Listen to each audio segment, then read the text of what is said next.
The main shaft is blocked! Cave in behind us too. We have to find another way. This way.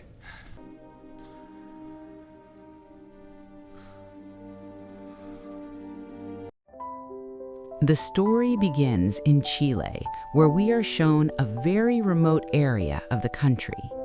In this isolated region, there is a massive mining site. All the people living nearby depend entirely on this mine for their livelihood. Everyone earns their daily bread by working inside this mine. The date shown is 5th August 2010. On this day, just like every other day, a group of villagers prepares to go inside the mine to work. At the same time, on the other side, we are introduced to the mine's engineer, who also serves as the safety officer. He goes to the mine owner and informs him that he has found a piece of glass inside the mine. He explains the reason behind this discovery. Whenever the miners dig deep into the mountains, they intentionally place pieces of glass inside the ground. The purpose of this is safety.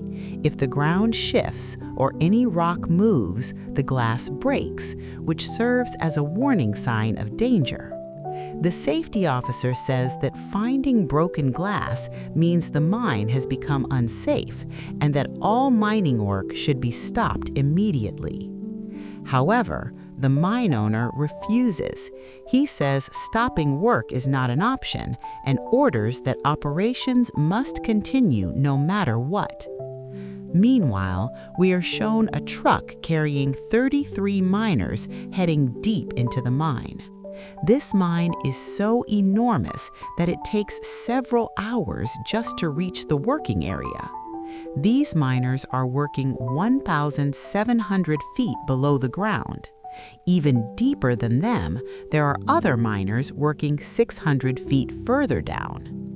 Over the past 10 years, the mine has been dug extremely deep into the earth. The safety officer enters the mine and starts noticing many more pieces of broken glass, which makes him increasingly nervous.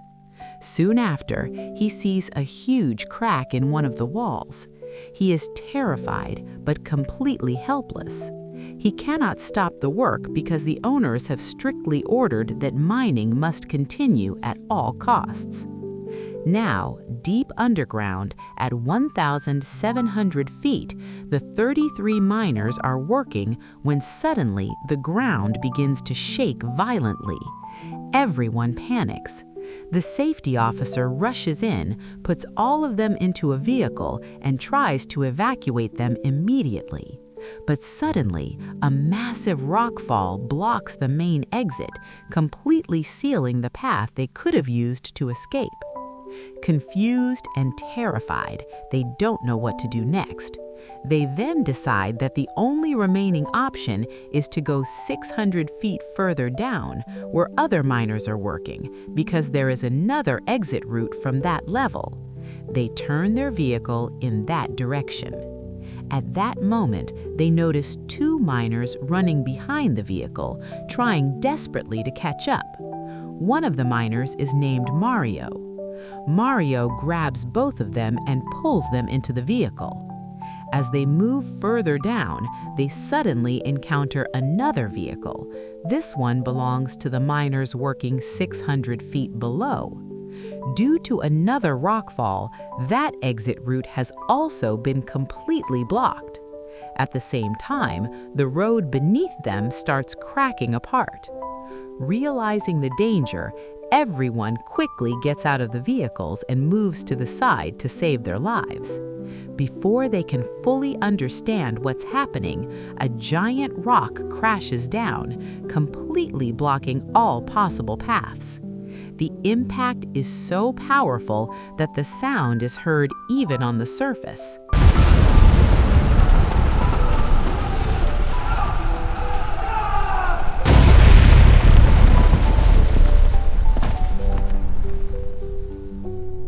The people above immediately realize that a major accident has occurred and that all the miners are now trapped underground.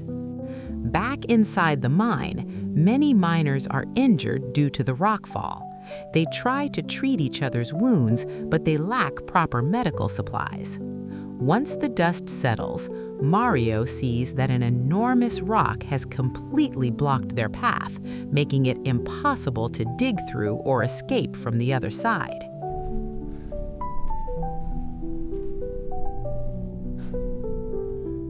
Outside the mine, the families of all 33 miners gather in panic. Everyone now knows that a disaster has occurred and that their loved ones are trapped underground. Through the media, the news spreads across the entire world. Inside the mine, the supervisor named Luis counts everyone and confirms that all 33 miners are present. There is a refuge area designed for such emergencies, but Luis explains that it can only hold 30 people, while they are 33 in total. Mario then points out that there are chimneys inside the mine with stairways that might lead outside. Based on this, Supervisor Luis takes 29 people with him toward the refuge area, while Mario takes 2 others and heads toward the chimney. They reach the chimney quickly, and Mario tries climbing the ladder. But after climbing a short distance, he realizes that the ladder above is completely destroyed, likely due to the earthquake. All 3 of them lose hope. Meanwhile, the 30 miners reach the refuge area where they discover that food supplies are extremely limited and there are no medicines. Eventually, Mario and his companions also return to the refuge area. None of them know whether anyone will come to save them because they are buried extremely deep underground.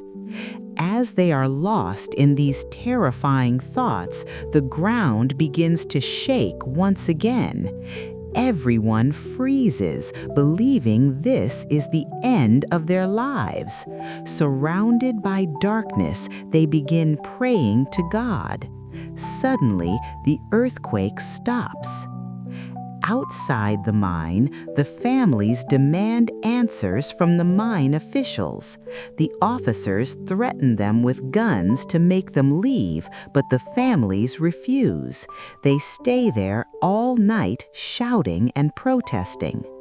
The next morning, a mine official visits the president of Chile and informs him about the trapped miners. The president initially says that this responsibility belongs to the mine owners since the mines are privately owned.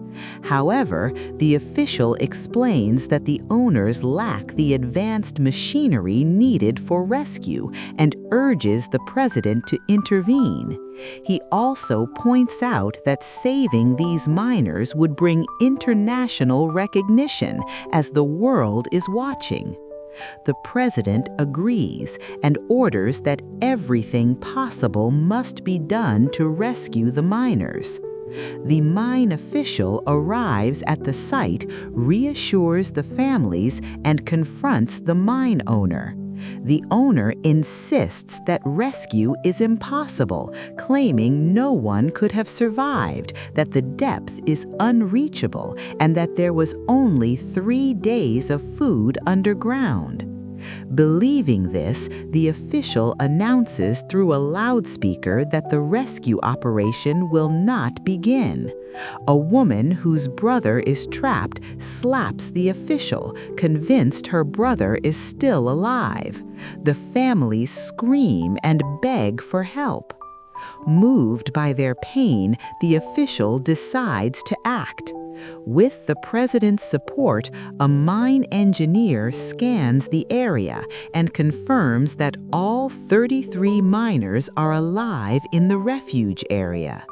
The mine has completely collapsed due to a massive rockfall, and drilling is the only option. Inside, the miners fight over food until Mario convinces them to supply strictly. They survive on 2 sips of milk and a single biscuit per day.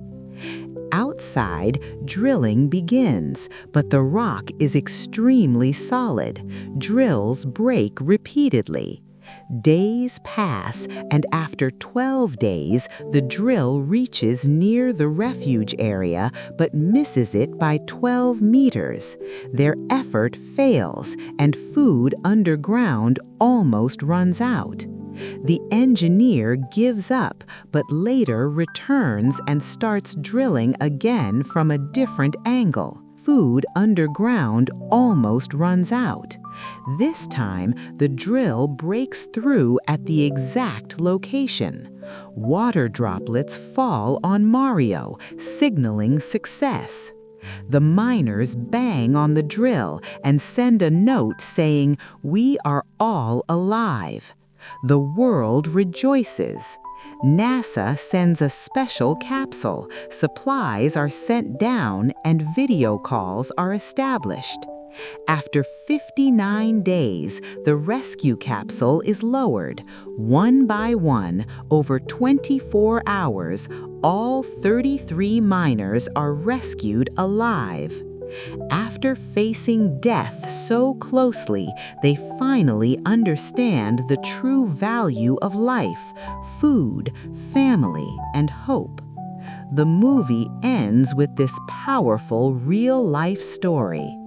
Thanks for watching. If you like the video, please hit the like button and leave a comment below. And of course, don't forget to subscribe the channel. Bye-bye.